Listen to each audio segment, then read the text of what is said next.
Bonjour à vous. Nous sommes lundi 16 novembre 2020 et samedi dernier, vers 19 h, nous avons les sénateurs qui ont adopté l'amendement de la réforme des retraites.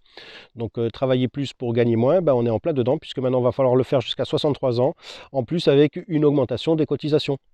Alors effectivement, ces gens-là, comme ils pètent dans l'opulence, pour pouvoir y arriver, il faut bien qu'il y ait les trois quarts du peuple qui lui bouffent de la merde. Sinon, on pourrait équilibrer les salaires, mais ça c'est hors de question parce que ces gens qui se prennent tous pour des seigneurs et autres rois ne voudront jamais être au niveau du peuple, même si jamais en réduisant eux leur salaire et leur train de vie, on pourrait augmenter le nôtre et faire en sorte que tout le monde puisse vivre dans notre pays. Mais ça, croyez bien que c'est de l'utopie pure et dure, par contre, parce que ces gens de la haute ne voudront jamais, ne serait-ce que être au niveau du peuple, puisqu'ils estiment que nous sommes des gens incultes, des sans-dents, tout ce que vous voulez, c'est pas la peine de le répéter, vous le savez tous déjà. Donc ce qui est quand même aussi un petit peu marrant dans cette affaire, c'est que sénateur, quand vous regardez la racine du mot en latin, ça veut dire vieillard et ça veut dire sénile, donc c'est pas pour rien. Et donc effectivement, il y en a marre de se faire toujours diriger par nos grands-pères et nos arrière-grands-pères, puisqu'en plus de ça ils font même pas partie du peuple, eux, puisque nos vieux à nous, quand ils meurent, c'est une bibliothèque qui brûle, et c'est pas pour rien, c'est pas parce qu'ils n'ont fait que lire certains livres, c'est parce que justement ils ont travaillé de leurs mains, ils ont eu plusieurs mêmes métiers dans leur carrière, si je puis dire, dans leur vie, et donc ils ont un réel savoir, alors que ces gens-là, à part être des lettrés, si je puis dire, des autoproclamés intellectuels, ce sont que des blablateurs qui ne font jamais rien. La pénibilité du travail qu'ont ces gens de la caste politico-bourgeoise, c'est de soulever leur gros stylo à 1000 € là pour signer des papiers, sinon eux ne savent pas ce que c'est. Par contre, énormément de gens qui font des travaux extrêmement pénibles sont même pas valorisés. C'est d'ailleurs pour ça qu'on augmente aussi l'âge de la retraite, parce que en fait c'est basé sur la mortalité des gens, et donc en augmentant encore de 3 ans, ils savent très bien que ça réduit d'autant plus la possibilité aux gens ne serait-ce que de l'atteindre, et pour ceux qui l'atteignent, il y a encore un très gros pourcentage qui tomberont avant 10 ans de bénéfices de retraite, donc c'est bien que d'une manière ou d'une autre ils sont toujours gagnants, parce que maintenant vous savez ça va être au-delà de 40 ans de cotisation. Donc voyez que les retraites en France font partie des plus grosses arnaques du XXIe siècle, puisque ça ne fait que permettre à ces gens-là de pouvoir continuer à péter dans l'opulence. Donc un petit rappel, un sénateur, au niveau dépenses, au niveau vol de l'argent public, un sénateur ça nous prend à peu près comme un député, à savoir 20 000 € par mois net, sur 3 sujets spécifiques, à savoir son salaire net, un petit peu plus de 5 300 € aussi bien pour le sénateur que pour le député.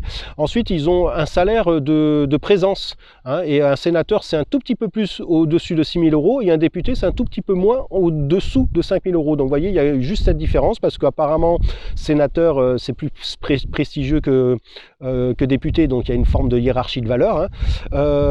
Ensuite ils ont également un tout petit peu moins de 10 000 € par mois d'aide pour des collaborateurs, donc ça veut dire qu'avec ces 10 000 € là ils peuvent payer un employé qui vient les aider pendant un mois, parce que tout ça c'est mensuel, bien sûr, et si jamais ils prennent personne, ces 10 000 € vont directement dans leur fouille.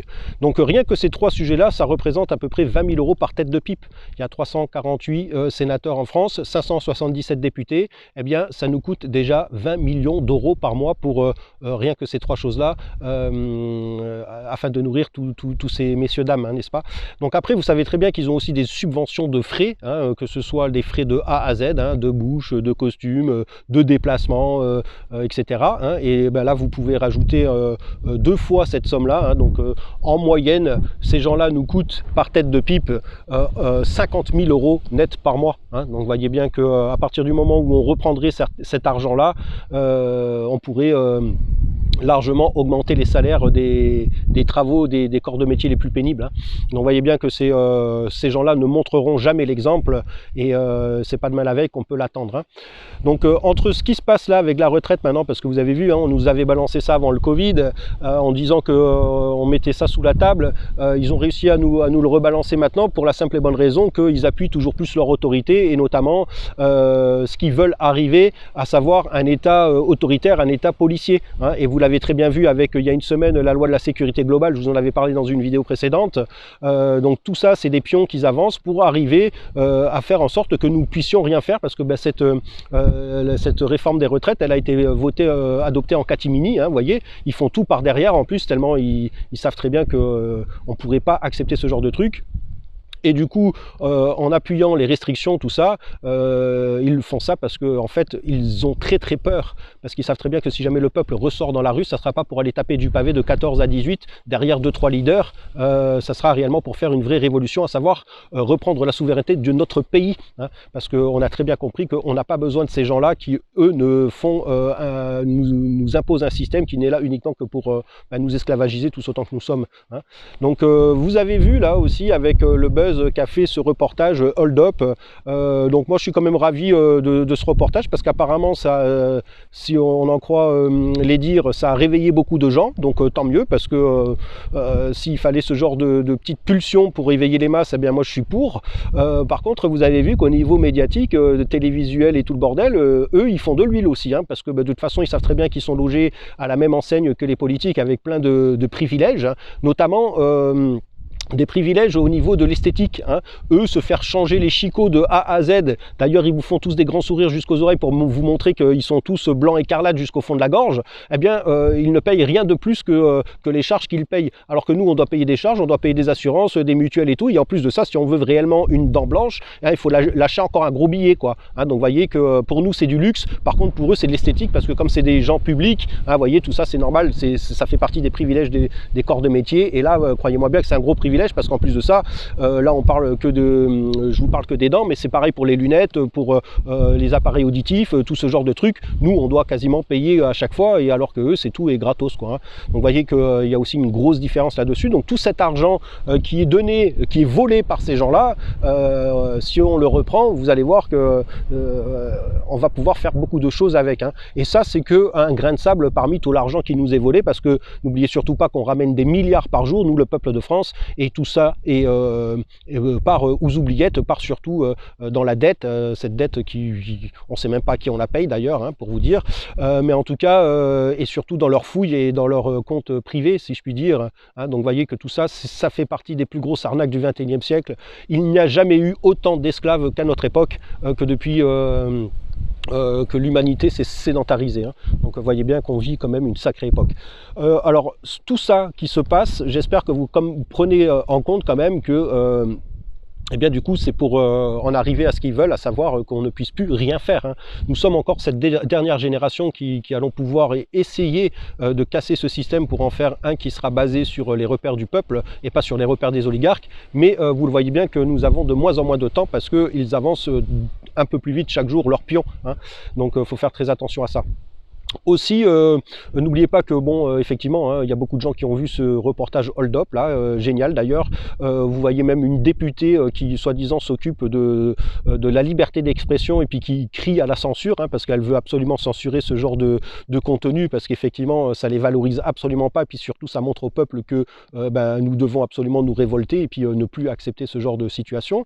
Mais n'oubliez pas qu'il y a d'autres reportages vraiment très très explicites, notamment un qui s'appelle Plandémie, qui a été Plandémie 2 d'ailleurs, qui a été partagé par un autre youtubeur, et ça vous montre réellement ce qui se passerait s'il y avait une vraie pandémie, hein, et pas quelque chose comme ça là, une pièce de théâtre. Une vraie pandémie, non seulement le gouvernement serait complètement dépassé, hein, et donc ça veut dire qu'en plus de ça, il y aurait énormément de morts, et tout le monde verrait des morts. Il y en aurait tellement qu'il y en aurait même au bord des routes, etc. Donc vous voyez, ce genre de reportage, la Plandémie, vous montre réellement la situation dans laquelle on devrait être si vraiment il y avait une vraie pandémie. Hein. Donc ça aussi, ça doit vous ouvrir les yeux, comme quoi c'est une grosse arnaque. C'est juste fait pour museler les Français qui se sont révoltés depuis le 17 novembre 2018 à travers leurs gilets jaunes, hein, et pour faire en sorte que le peuple ne sorte pas dans les rues, parce que si jamais c'est le cas, croyez-moi bien que là, ils savent très bien que c'est le début de la fin pour eux, et voilà, là ils font tout pour retarder l'échéance, mais en tout cas nous on lâche rien.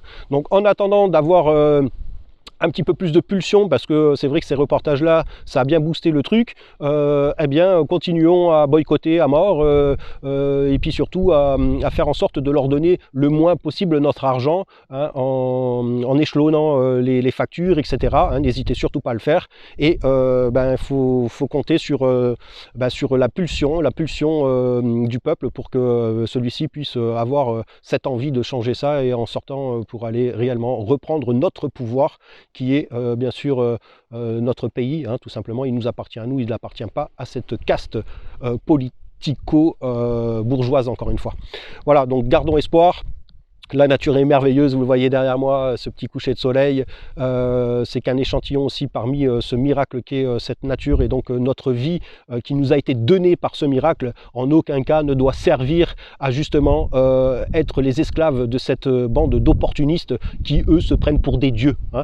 Donc pensez bien à tout ça, et en tout cas gardez espoir, parce que là c'est des millions de gens qui commencent à s'apercevoir de cette mascarade, de cette arnaque mondiale même. Et on va pas se laisser faire, nous les Français. Croyez-moi bien que ça sent le début de la fin pour cette oligarchie capitaliste, cette dictature capitaliste oligarchique. Allez, sur ce, je vous dis courage, gardez espoir, et à très bientôt pour la prochaine vidéo.